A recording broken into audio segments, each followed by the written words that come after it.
Meu nome é Lucas, este é o Diário de Leitura e hoje eu vim falar daquela que talvez é a minha melhor leitura do ano até agora, Uma Vida em Segredo, de Altran Dourado. Comprando este livro ou qualquer outro produto, desde que através dos links abaixo da Amazon, você ajuda o canal com uma pequena porcentagem da sua compra. Desde já eu agradeço a todos que ajudam. Este é o quarto livro do Altran Dourado que leio e o quarto livro dele que leio neste ano. Só por aí vocês já podem fazer uma ideia do quanto eu tenho gostado da sua literatura.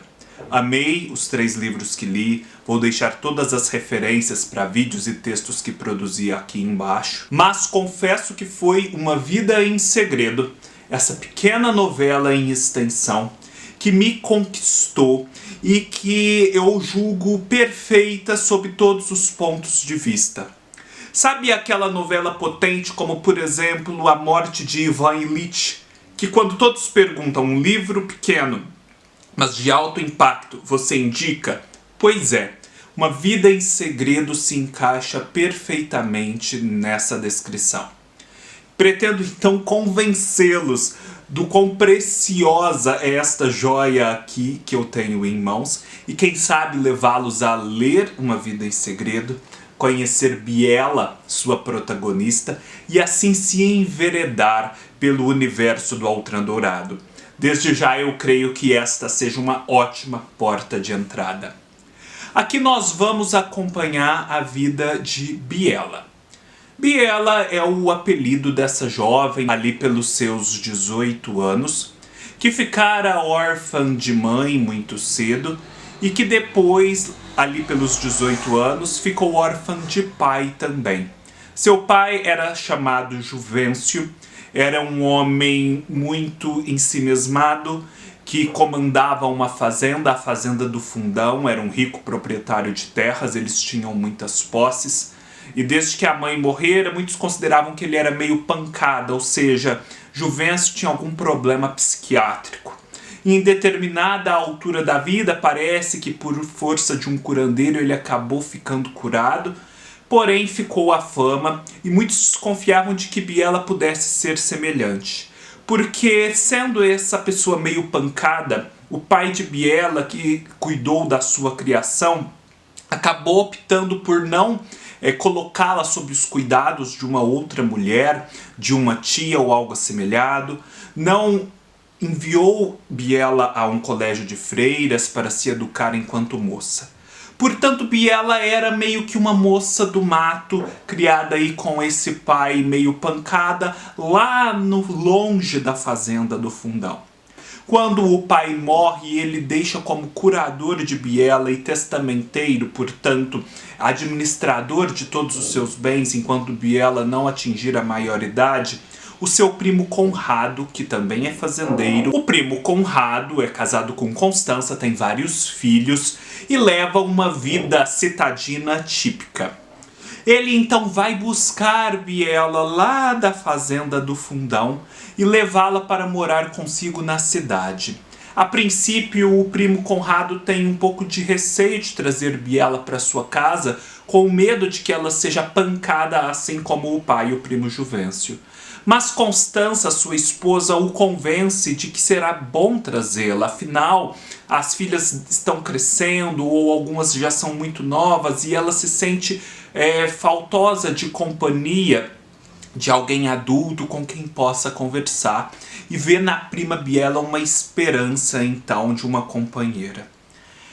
Todos acompanham com grande expectativa a chegada da prima, mas a prima chega e é uma decepção. Por que uma decepção? Porque a prima é essa criatura bicho do mato, ensimesmada, desajeitada, completamente desconfortável com aquela vida na cidade.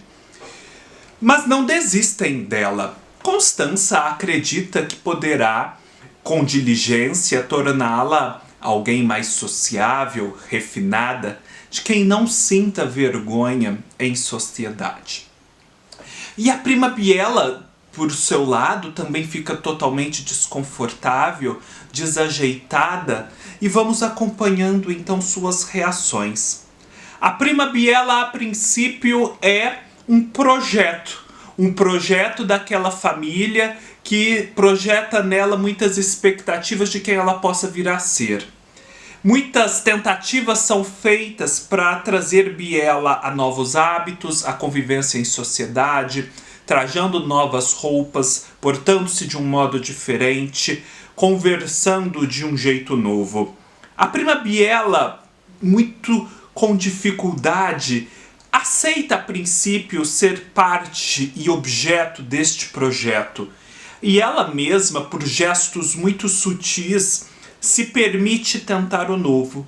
Se permite, por exemplo, admirar Constança e seus hábitos, admirar as primas, acompanhar Constança nas visitas que faz às amigas, tentar se portar de um modo diferente, fazer ela mesma visitas, vestir-se de um modo novo. Mas tudo isso vai se provando meio que desajeitado, fadado ao insucesso. Nas vestes novas que, por exemplo, fazem para a Biela, ela não se sente confortável. Ela as veste. As vestes são novas, as vestes são de bons tecidos, em cortes, digamos, modernos à época. Mas o jeito dela usá-los ainda é o jeito de alguém bicho do mato e causa, portanto, vergonha.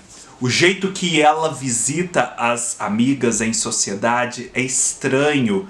Ela não tem o timing correto para estar ali fazendo uma visita e, portanto, às vezes se demora excessivamente e é preciso que deem um toque nela para ela sair. Ela é perturbada pelos meninos pequenos da família que caçoam dela. O Alfeu, principalmente, é uma criança que representa aqui aquele papel da criança cruel com alguém que é diferente, com alguém que não está plenamente inserido no meio.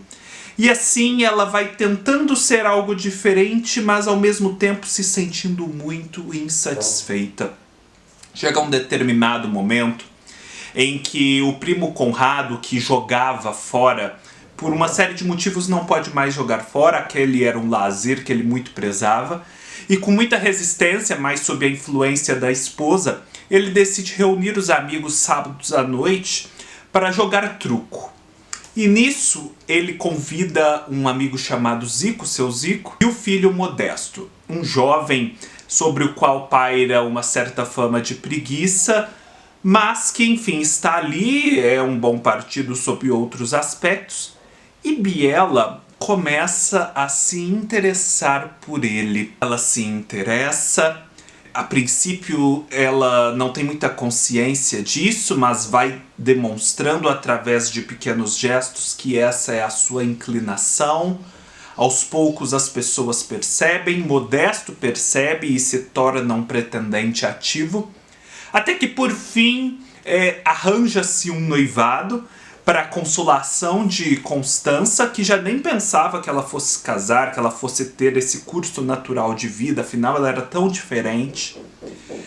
Porém, esse casamento não acontece, esse moço que tinha fama de preguiçoso acaba fugindo, ela fica desconsolada. E todo aquele desajuste que ela já vinha sentindo, tentando ser alguém que ela não era, aflora e ela decide romper com aquilo. Mas romper ao seu modo, de um modo discreto, de um modo sem sobressaltos, sempre por pequenos gestos. Afinal, tudo aqui transcorre num ambiente doméstico comum, sem grandes lances espetaculares. E ela cada vez mais se aproxima das pessoas da cozinha, da gente simples. Ela começa depois a realizar atividades na casa que eram próprias dos empregados.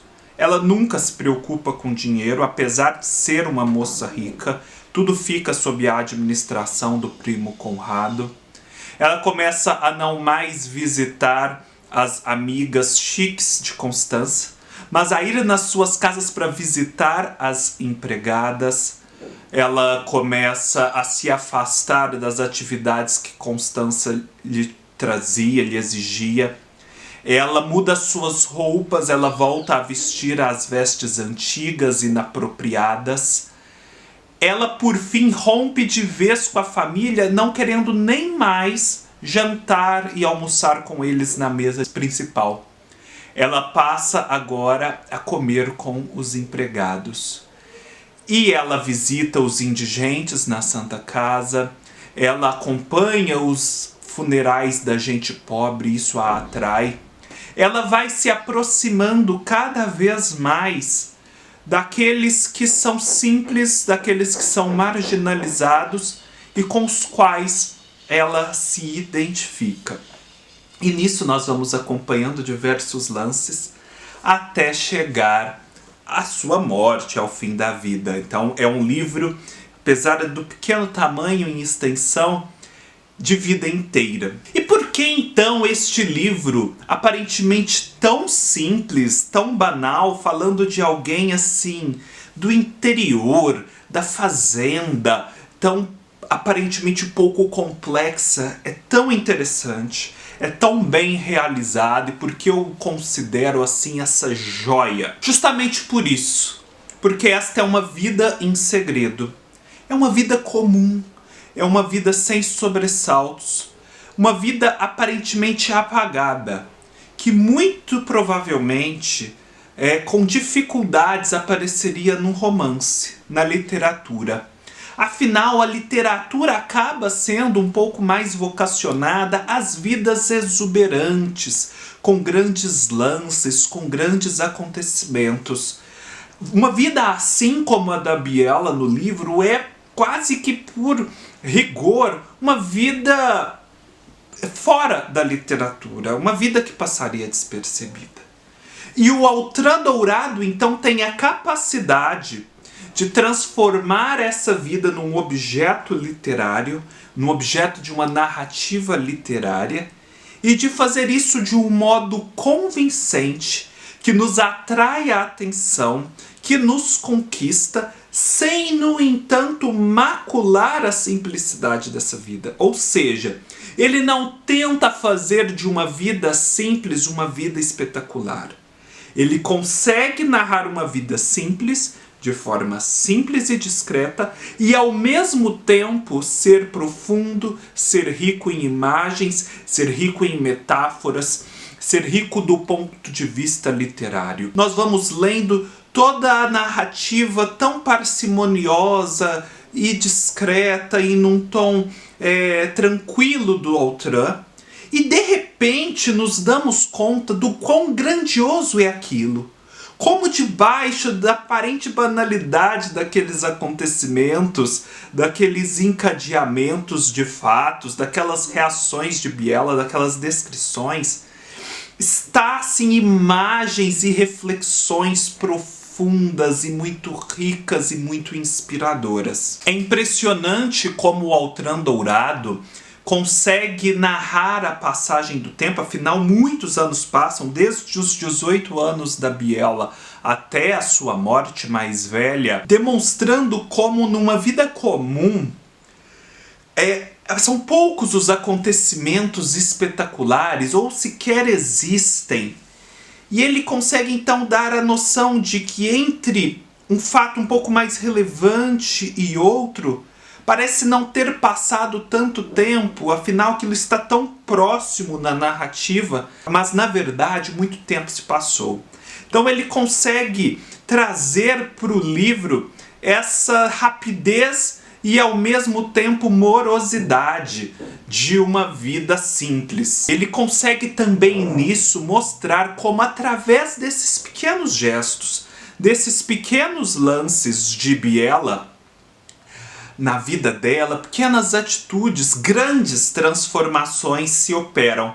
E só lá na frente, olhando para trás, é que conseguimos perceber quão significativo certas atitudes foram. Outra coisa que para mim constitui um ponto alto do livro é como ele consegue mostrar que, sob a aparente simplicidade de Biela, sob a possibilidade de que ela apenas seja uma vítima da sociedade, uma presa de um projeto de vida alguém que se torna simples porque não teve opção. Como ela, apesar de poder ser uma moça rica que dispunha de tudo e que, portanto, tinha muitas possibilidades, ela meio que escolhe ser simples, ativamente. O livro todo é um grande processo de autoafirmação e individuação da Biela. Ela tem contato com o que seria uma vida comum citadina, uma vida em sociedade. Ela se dispõe a tentar ser daquele modo, ativamente, não só de forma passiva.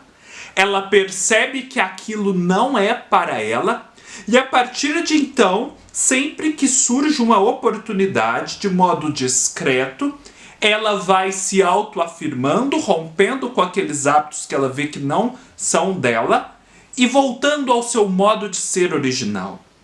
A Biela não foi simples porque não tinha opção e conhecimento. Ela foi simples porque ela escolheu ser simples. E nisso há toda uma riqueza de como a vida não precisa ser como esperam que seja. Nós não precisamos corresponder necessariamente a certas expectativas sociais. Nós também podemos escolher a simplicidade nas nossas vidas, nos nossos atos, nos nossos modos de pensar. A simplicidade não é uma derrota, mas às vezes uma conquista. E a Biela é interessante também porque ela vai se aproximando dos pobres, dos indigentes, dos animais. Há no final uma relação especial com o cachorro Vismundo. E tudo isso de um modo muito natural e espiritual, o que faz dela uma verdadeira santa. Só que nisso também não há uma eloquência, uma conexão com a religião oficial. A Biela é católica, mas ela é uma católica ao seu modo muito simples. Ela mal sabe as orações. Ela até desconfia do padre quando o padre lhe pede um pouco de dinheiro para a paróquia. Ela é ali religiosa ao seu modo. Ela é de uma santidade e de uma bondade espontâneas, genuínas, que brotam do seu ser puro. Do seu ser puro também, que não é uma fantasia, uma utopia, de uma pureza original. Ela é genuinamente o que Cristo dizia, uma pobre de espírito. Alguém que na sua simplicidade consegue ver ativamente o mundo, talvez não consiga verbalizá-lo de uma forma cerebral. Mas há nas suas atitudes, no seu modo de portar, toda uma complexidade de ação que vem do mais profundo do seu ser. É muito interessante também notar como os parentes dela vão desistindo naturalmente de tentar modificá-la e vão aceitando gradativamente as suas mudanças. Há muitos e muitos outros pontos interessantes que acontecem com Biela, mas aqui eu gostaria de destacar a sua relação com a natureza, com a terra e com o erotismo. Quando ela se interessa, eu nem diria se apaixona, mas se interessa por Modesto, isso é feito de um modo tão simples, tão sutil, mas ao mesmo tempo tão potentemente erótico. E ela também tem uma relação muito profunda com a música. A sua prima Masília toca música e aquilo a encanta. E parece que na abstração da música, na beleza abstrata que a música tem, ela consegue transitar. Porque ali, afinal, ela não precisa da linguagem da cidade, da linguagem com a qual ela não se identifica. Há um campo mais puro de sentimentos e de expressão que se conectam com a sua essência natural, com a sua relação com a natureza, do mato, dos bichos. E nisso há muito erotismo. Quando ela descobre a música, é um momento muito erótico, apesar de assim não parecer nem um pouco, mas o leitor percebe isso e há até um espanto. E ela quando se relaciona com o Modesto, né, quando vê e se interessa por ele, começa a pensar e tentar articular aquele sentimento, e ela se lembra dos bichos, né? De como as relações sexuais entre os bichos na fazenda se davam e como aquilo tem a ver também com os sentimentos que ela tem. E é, portanto, né, nesses bichos que ela tem as únicas referências para articular o seu erotismo. Isso é muito interessante, e eu acredito que muitas mulheres e até homens tenham tido essas referências ao longo da história. Que realmente tenha sido assim, por exemplo, a sua educação sentimental e sexual. É impressionante como o Altran Dourado confia no leitor. Ele poderia estar tentado o tempo todo aqui a querer dourar demais a pílula, com medo de que, se ele retratasse de um modo sem sobressaltos essa vida que já é sem sobressaltos, a coisa toda se tornasse desinteressante. Mas não, ele respeita essa simplicidade, ele acredita na potência da linguagem aparentemente simples, e com isso ele consegue expressar o seu conteúdo sem deformá-lo e mesmo assim nos conquistando por sua integridade e legitimidade e coerência. Há trechos aqui da mais alta beleza, como por exemplo se fala das mudanças graduais por que passa Biela. Na página 76, por exemplo, é dito assim: como um gato, prima Biela deslizava a sua mudança pela cozinha, pelos corredores, pelas salas, sem que ninguém se lembrasse de perguntar por que ela estava assim tão mudada. Um dia teriam de reparar. Uma ou outra mudança mais brusca repararam, porém não perguntaram. Depois há uma cena em que Biela se despe de suas roupas supostamente novas, citadinas, e volta para suas roupas antigas e simples da fazenda. E se olha no espelho antes nua, procurando se reconhecer. E olha o que o Altran Dourado diz sobre o espelho na página 80. Depois que tudo passou, Biela se ergueu do chão, voltou a se olhar no espelho. Os braços, os ombros nus, o comecinho do seio dentro do decote, aquela carne, aquela cara suja de caminhos de lágrimas. Tudo aquilo ela era, uma Biela que ela reconhecia. Assim era ela lá na fazenda do Fundão, de onde foram arrancá-la. Ela que nunca fora de ficar olhando o corpo nu, lhe dava aflição.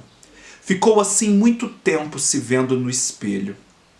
O espelho era como a enseada que se fazia na curva do riachinho, junto da touceira de bambu. As águas paradas, quase lisinhas, o silêncio de mosquitos unindo. Meu Deus, que imagem mais maravilhosa do que representa o contemplar-se no espelho para uma vida. A vida que corre como um riachinho, e o riacho que faz uma curva, e naquela curva as águas ficam paradas, como que num estado contemplativo. O espelho como aquele momento de parar o fluxo das coisas, do silêncio. Os mosquitos unem, é possível ouvir os mosquitos unirem e assim encontrar a verdade. Meu Deus, essa imagem é maravilhosa. Eu fiquei assim de boca aberta quando eu li esse trecho. Sabe aquele trecho que você lê e fala assim: opa, que isso? O que é que aconteceu? Meu Deus, o que eu estou lendo? Esse livro é maravilhoso porque ele é redondo, ele é íntegro, ele é perfeitamente coerente. A forma com que é narrado, o que é narrado, é totalmente condizente. Não há rebarbas. Ele se abre. Ele é uma coisa que se expande. Ele é um núcleo que se expande num formato circular perfeito. Ele é um pulsar de luz. Este livro é isso. Ele é um pulsar de luz. É um ponto que se abre e ilumina, apesar de tão discreto. É assim, gente, é a melhor descrição que eu posso dar e falar sobre essa perfeição que é uma vida em segredo. Eu espero sinceramente que vocês se deixem convencer e ler este livro.